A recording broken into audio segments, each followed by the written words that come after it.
in addition to being a storyteller, I'm a stand-up comedian. And yeah, it's so much fun, and I get to do it with better and better people all the time. I just published my book about stand-up comedy, as Don mentioned, called Queen Lessons. And thank you. And I love it. I love making people laugh. And I've never been so humiliated sometimes. Like the other night, I was in the middle of my set, and this woman just shouts out from the back of the room, "This isn't funny!" I had driven 3 hours for that show. But art is sacrifice, right? But I tell you what, like if you want to be in this business, you have to really believe in yourself. And it really helps when you have other people along the way who believe in you. So my dad was the one who believed in me. Ever since I can remember, I wanted to be an actor. And my dad would say, well, if you want to be an actor, you got to learn to raise one eyebrow at a time. And my dad thought that I actually had what it took to make it. So when I first started making money as an actor, he incorporated me, and he named that corporation Holly Star. When I was 14 years old, my dad took me to Chicago to get an agent, and then we would take the Amtrak train 5 hours from Indianapolis to Chicago for one audition and 5 hours back home in the same day.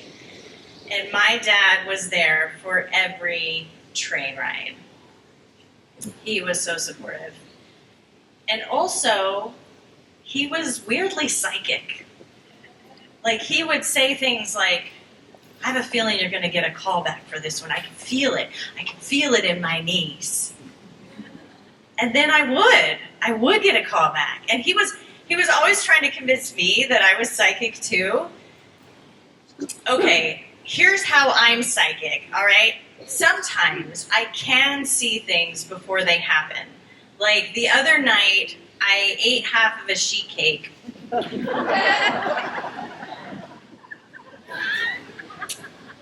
As one does. And I threw the other half away, but I knew I was going to go back later that night and eat the rest of that sheet cake out of the garbage. Psychic. My dad would use his psychic powers mostly to find things that we had lost. So like if I'd lost a notebook or like a sweater or something, my dad would lean back and close his eyes and be like, I know where it is. Did you check behind the sofa in the living room? And then it would be there. My dad always said, if you want to find something, you have to believe that you know where it is. Like you can't find something if you think it's lost. And for years since, I've thought about that, and I've wondered, but what if you lose faith? What if you lose people? So before every audition, my dad would coach me through this little breathing trick to help me calm my nerves down. He'd be like, breathe in and hold it and breathe out and just let all your nerves just flow out through the bottom of your feet. Which is kind of interesting because a few years later I was coaching my dad to breathe. So I'm 21 years old, my dad's in the hospital, and my mom calls me.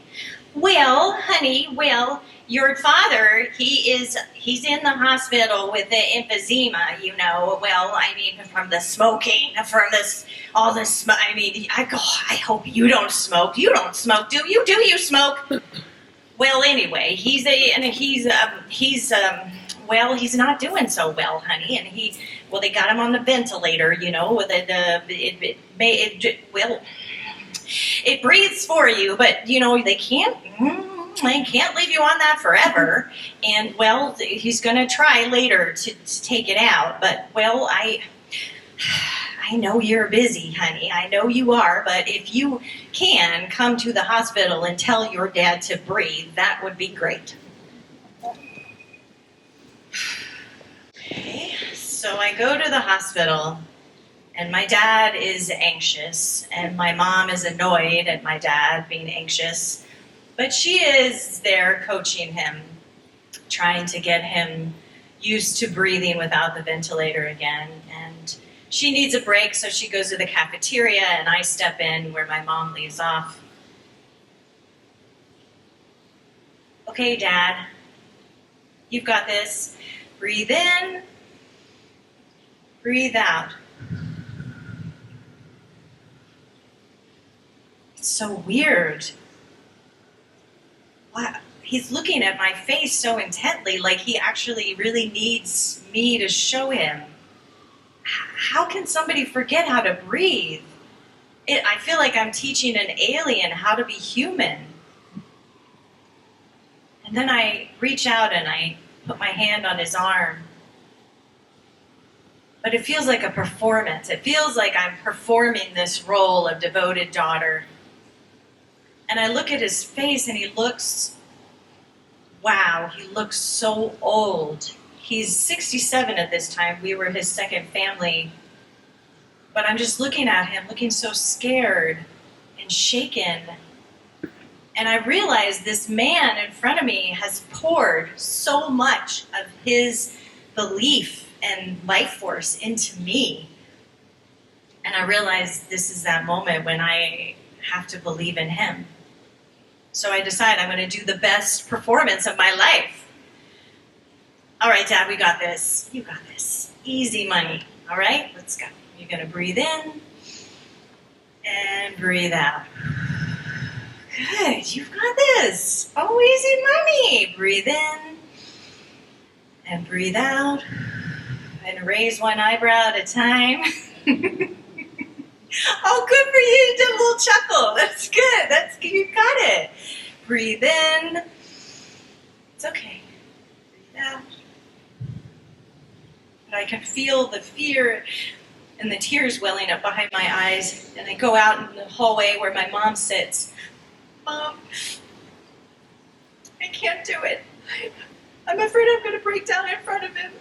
I don't want to scare him, but he's not doing so good, Mom. I don't think he's going to make it. Oh, well, honey. Well, it's okay. I know.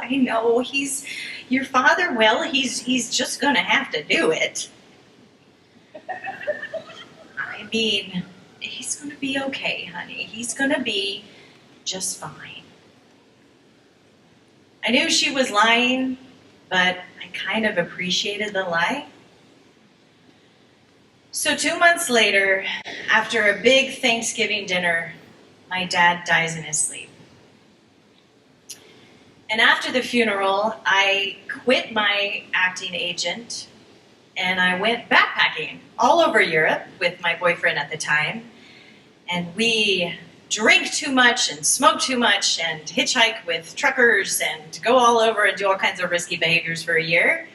And then when I come home, I move in with my mom again, get a job waitressing at Bobby Joe's Beef and Brew in Indianapolis, Indiana, where I gained 20 pounds and barely escaped marrying a bartender named Matt, who lived with his parents in a trailer, and they would cook mac and cheese every night for their overweight dog. I was like living my dreams, right? But around that time, I go to see a psychic medium. And I walk into the psychic's house, and the very first thing she says to me is, "You can do this too, you know." What? Do what? This. Huh? You can talk to the other side. Come on, I get it. I know. I know you know. So why don't you? I'm too scared, and I don't know what my dad might say to me right now. I mean, I've kind of thrown everything away. Well, the good news is, folks, that I did get out of Indiana pretty shortly after that. I moved to the San Francisco Bay Area in 2001. Yes. So it's been a couple decades since my dad has passed. And I have lost faith and found faith in myself so many times. I have professional whiplash.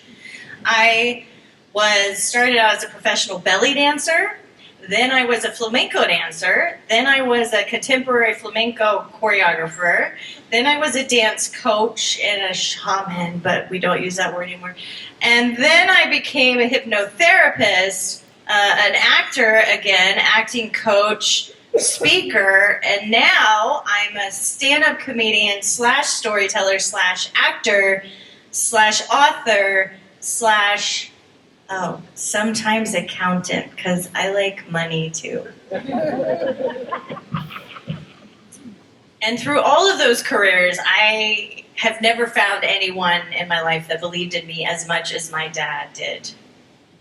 But I did find that I have this superpower that I never knew I had before. I can find things that are lost. So the other night, I lit some candles on my altar, and I leaned back and I closed my eyes, and I said, I know where he is. Because my dad was never really lost. He's been right here, believing in me the whole time.